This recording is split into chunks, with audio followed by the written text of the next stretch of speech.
Welcome back to Chapter 5, Part 2 of the Phantom Tollbooth, where Milo and Talk are going down into the dungeon. They were arrested by Officer Shrift. Let's see here. The air was dank and musty, like the smell of wet blankets, and the massive stone walls were slimy to the touch. Ooh. Down and down they went until they arrived at another door even heavier and stronger looking than the first. A cobweb brushed across Milo's face, and he shuddered. "You'll find it quite pleasant here," chuckled the policeman as he slid the bolt back and pushed the door open with a screech and a squeak. "Not much company, but you can always chat with the witch." "The witch?" trembled Milo. "Yeah, she's been here for a long time," he said, darting along another corridor.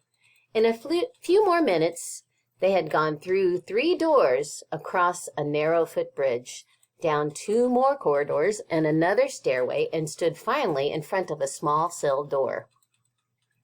"This is it," said the policeman. "All their comforts of home." The door opened and then shut, and Milo and Talk found themselves in a high vaulted ceiling with 2 tiny windows halfway up on the wall. "See you in 6 million years," said Officer Shrift, and the sound of his footsteps grew fainter and fainter until it wasn't heard at all. "It looks serious, doesn't it, Talk?" said Milo very sadly. "It certainly does," the dog replied, sniffing around to see what their new quarters were like. "I don't know what we're going to do for all that time. We don't even have a checker set or a box of crayons." "Don't worry," growled Talk, raising one paw assuredly. "Something will turn up. Here, wind me, will you please? I'm beginning to run down." "You know something, Talk?" he said as he wound up the dog. "You can get in a lot of trouble mixing up words or just not knowing how to spell them. If we ever get out of here, I'm going to make sure to learn all about them."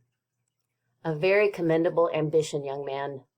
Oh, this is the witch. "A very commendable ambition, young man," said a small voice from across the cell. Milo looked up, very surprised, and noticed for the first time in the half-light of the room a pleasant-looking old lady knitting and rocking. "Hello," he said. "How do you do?" she replied. "You'd better be careful, very careful," Milo advised. "I understand there's a witch down here, a witch here somewhere in here." "I am she," the old lady answered casually and pulled her shawl a little closer around her shoulders. "And there she is, rocking." I don't know, is she supposed to be pleasant looking? She looks a little scary there to me. Milo jumped back in fright and quickly grabbed Talk to make sure that his alarm didn't go off, for he knew how much witches hate loud noises. "Don't be frightened," she laughed. "I'm not a witch. I'm a witch." "Oh," said Milo, because he couldn't think of anything else to say. "I'm faintly macabre, the not-so-wicked witch." See how they spell witch is different than the scary witch. It's the different kind of witch. She continued, "And I'm certainly not going to harm you." "What's a witch?"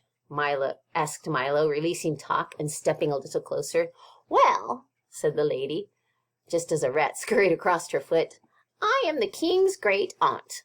For years and years I was in charge of choosing which words were to be used for all occasions, which ones to say and which ones not to say, which ones to write and which ones not to write. As you can well imagine, with all the thousands to choose from, it was a most important and responsible job. I was given the title of official witch, which made me very proud and happy. At first, I did my best to make sure that only the proper and fitting words were used. Everything was said clearly and simply, and no words were wasted. I had signs posted all over the palace and marketplace which said, 'Brevity is the soul of wit.' But power corrupts, and soon I grew miserly and chose fewer and fewer words, trying to keep as many as possible for myself. I had new signs posted which said, An ill-chosen word is the fool's messenger. Soon sales began to fall off in the market. The people were afraid to buy as many words as before, and hard times came to the kingdom. But still I grew more and more miserly. Soon there were so few words chosen that hardly anything could be said, and even casual conversation became difficult. Again I had new signs posted which said, "Speak fitly or be silent wisely." And finally I had even those replaced by ones that read simply, "Silence is golden." All talk stopped, no words were sold, and the marketplace closed down, and the people grew poor and disconsolate. When the king saw what had happened, he became furious and had me cast into this dungeon where you see me now, an older and wiser woman. That was all many years ago, she continued, but they never appointed a new witch, and that explains why today people use as many words as they can and think themselves very wise for doing so. For always remember that while it is wrong to use too few, it is often far worse to use too many.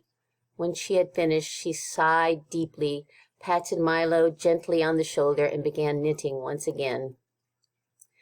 And I think we're going to leave it there with the witch knitting after she told her story. Until next time.